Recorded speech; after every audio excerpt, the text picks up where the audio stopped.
حضور ایک شخص کو واز فرماتے ہوئے ارشاد کیا، 5 چیزوں کو 5 چیزوں سے پہلے غنیمت سمجھ لو۔ پہلی چیز، شبابہ کا قبل حرمک، اپنی جوانی کو بڑھاپے سے قبل غنیمت سمجھ لو۔ آج جوانی ہے، اعضاء میں زور ہے، آج عبادت ریاضت کرنا چاہو، کسی دکھی کی مدد کرنا چاہو، کسی کے کام آنا چاہو، روزے رکھنا چاہو، نوافل کی ادائیگی کرو، جو بھی عمل خیر کرنا چاہو، تمہارے قوا تمہارا ساتھ دیں گے، لیکن بڑھاپے میں چاہنے کے باوجود بھی کچھ نہیں ہوگا۔ گئی جوانی آیا بڑھاپا تے جاگ پئیاں سب پیڑا، ہن کھایاں کچھ کم نہ آون، سونف جوین ہریڑا۔ میاں صاحب فرماتے اب کچھ کام نہیں آتا، اب اعضاء ہی لٹک گئے، مدمحل ہو گئے اعضاء۔ تو آج موقع ہے، جوانی کے لمحات ہیں، ان جوانی کو راہ خدا پہ ڈال دو۔ اور جوانی میں توبہ اللہ کو بڑی محبوب ہے۔ ایک روایت میں آتا ہے جب جوان توبہ کرتا ہے خوشی سے اللہ کا عرش جھوم اٹھتا ہے، عرش الہی جھوم اٹھتا ہے جوان کی توبہ سے۔ فرمایا میں اللہ کا حبیب ہوں، اور پھر فرمایا جو جوان جوانی میں توبہ کرے وہ بھی اللہ کا حبیب ہے۔ کتنی بڑی بات ہے۔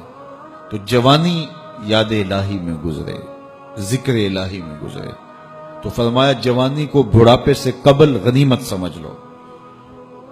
پھر فرمایا صحت کا قبل سقمک، اپنی صحت کو بیماری سے قبل غنیمت سمجھ لو۔ صحت کے لمحات میسر ہیں، بیماری آتے دیر نہیں لگتی، تو صحت کو غنیمت سمجھتے ہوئے بھرپور فائدہ حاصل کرو اور کوشش کرو، محنت کرو راہ خدا میں آگے بڑھنے کی۔ وغنا کا قبل فقرک، تیسری بات ارشاد فرمائی، اپنے غنا کے دور کو، مال و دولت کی فراوانی کے زمانے کو غنیمت سمجھو فقر سے قبل۔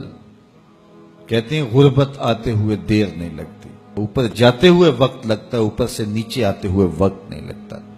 تو فرمایا کہ دولت تمہیں میسر ہے تو اس دولت کو کام میں لاؤ، دولت کو سنبھال کے نہ رکھو، یہیں رہ جائے گی۔ ایک کفن ایسا لباس ہے جس کو کوئی جیب نہیں ہے، یہاں سے کچھ کسی نے لے کر نہیں جانا اور نہ آج تک کوئی لے کے گیا ہے۔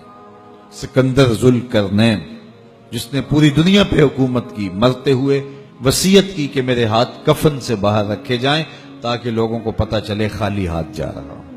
سکندر گیا جب دنیا سے تو دونوں ہاتھ خالی تھے۔ تو اصل وہ ہے جو ہم ساتھ لے کے جائیں گے۔ میرے حضور نے فرمایا، ابن آدم کہتا ہے مالی مالی مالی، میرا مال میرا مال۔ فرمایا اس کا مال وہ ہے جو اس نے کھایا یا پہنا اور پرانا کر دیا یا اس نے آگے بھیج دیا۔